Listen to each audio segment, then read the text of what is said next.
Yeah, well, I mean, look, like, I think that what's based on what Phantom of Hope is saying, I think, see, this was something I was discussing about earlier on today, off the air, off Talkback Air, is that Christopher Nolan, I believe, is not a Batman fan. He's an excellent director.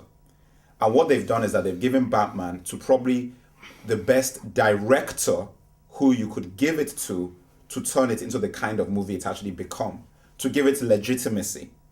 Because he's not a Batman fan. You see, the reason why I say this is that there are some things when you're a Batman fan that are a requirement. It's actually the first thing you do. Batman must before, fight. like the fighting, actually the kind of dynamism in the way that Batman actually takes down foes. It's immaturity. Yeah, you need to. You know what you need to do in order for you to understand the dynamism of Batman fighting. Watch the Gotham Knights cartoons.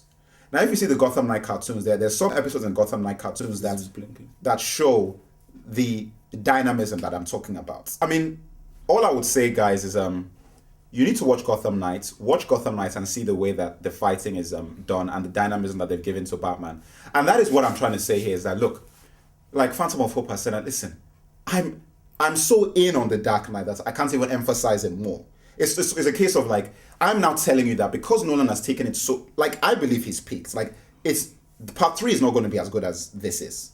You can only actually go like down. Hopefully part 3 won't go down too far if he does do it, but it's really only going to it's going to start doing that. But that being said, because he's done such an incredible job of what's the kind of movie he's made, I can now sit back and say, what kind of Batman do I personally really want to see? Now, this Batman is the Batman that a lot of other guys want to see. There are a lot of fans who this is it. They don't care about anything else. But for me, I can sit back and I can say, and look, you know what? I've been reading Batman comics since 1984, basically. And that's a long time to have in order for your brain to come up with an idea of what you want to see in a Batman comic. And for me, I have an idea of what I want to see in a Batman film. And for that reason, when we're talking about the characterization of Batman, Dark Knight wasn't like the idea that I would have. Like I've said, given the examples, for me, if Batman is coming, you're afraid. You should be more afraid of Batman than the Joker. The Joker is not as scary as Batman is. The Batman, do you know the thing is, Batman should be so scary that as an audience member, you're looking at it and you're saying that you just pray that this guy doesn't flip over and become bad. Because he's so extreme that the only thing preventing him from just going completely off the rails is because he has that little hook on reality. And the reason why Christian Bale was so good a choice for Batman, but because of the way the movie has been made, it has compromised his ability to do that, is if you see American Psycho and Equilibrium, you combine those two things, you pretty much have the kind of Batman and Bruce Wayne that you need to really fully explore what Batman actually is, because Batman is completely insane. He's as insane as Joker is. But the only problem is, the difference, like I've already mentioned, is the key, what caused his trauma. What caused Batman's trauma? Because of what caused it is the reason why he can still operate in society the way he can. I mean, like, yeah, I mean, just because the Meg, you know, he got into a very good point, because with the Joker, like in the Dark Knights, like they made this Joker guy so mad and so crazy. You know, I mean, Legend did a great job, like making him so crazy, and the writers did such a great job making him crazy that I felt that nobody can even step to him, because even when Batman was in our room, the Batman character was not even scary enough for anybody to even confront them Joker. Like the way Batman is in the comics is that when Batman and the Joker are in the same room, you're like, man, these are two mad people.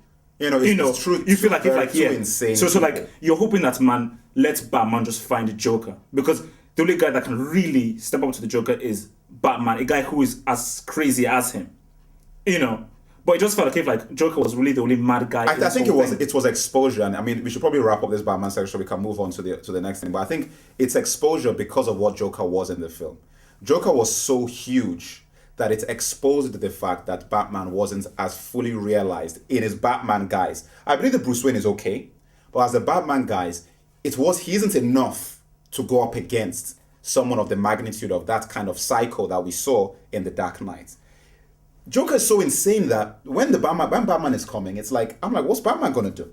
Okay, he's going to fight, I'm going to throw things and do things, but this guy, he's so a step ahead, and he's so wild that even Batman, I don't feel, But when you read the comics, it wasn't that way. Batman, the comics made me feel that Batman just doesn't want to destroy this guy because he wants to give this guy a chance.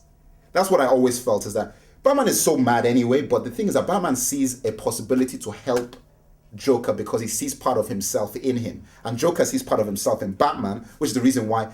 And Jonathan Nolan as a screenwriter had all that in there. But for some reason, the characterization hasn't quite measured up to that dynamic. So when you see the Joker and Batman together, Joker's eating him alive, in my view.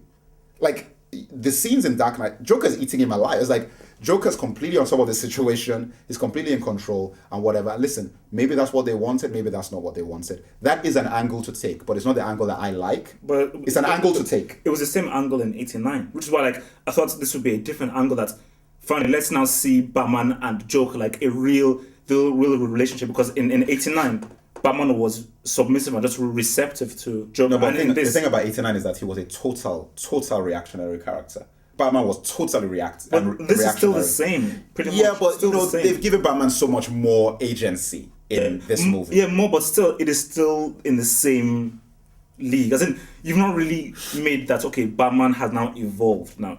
We're talking about the Batman character. Like, the Batman character has to evolve because of what the Joker character represents. I mean, it's more for doing. Bale blew it. I mean, it's finished. You know, I mean, Keaton still reigns. He's got my vote. I will always go to his court to drink and eat. That's it. Bale blew it. Well, I mean, Keaton holds a personal place because 89 is a special movie for me. It's like, you know, and I'll go against that, and I'll say Bale is better than Keaton. And the only issues that I have is that I know Christian Bale has it in him to do the kind of Batman that would be fearful to the viewer and to the criminals. I support Bale. No, do you know that support every do you know there are about 80 actors who have it in them? No. I don't agree with that either, because I saw American Psycho. And American Psycho, this guy didn't even have a mask. He didn't have a mask, and he was playing like a yuppie character and whatever. And that guy was scary. He was scary in that movie. He was unhinged. And that is what Heath Ledger, we're going to talk about Joker, but that's what Heath Ledger brought.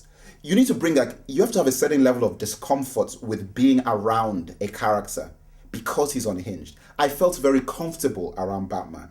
And Batman should not make you feel comfortable, especially in this kind of world Nolan is creating. It's like, this guy should be, he is a live wire. And he can do, you know, it's like he's just being kept on the wraps because of his psychology of like, I have a mission. And for me, on seeing the performances that Christian Bale has done in the past, he has it in him to do that kind of Batman. But I believe there are many reasons, and one of them is the PG-13. Maybe if it was R-rated, they could go to town and really make him a psycho that's underage, whatever you can call it. For me, yes, I believe, contrary to Phantom of Hope, Christian Bale is the best Batman so far. But it isn't the Batman that I would have liked. That being said, within TDK, it's still acceptable.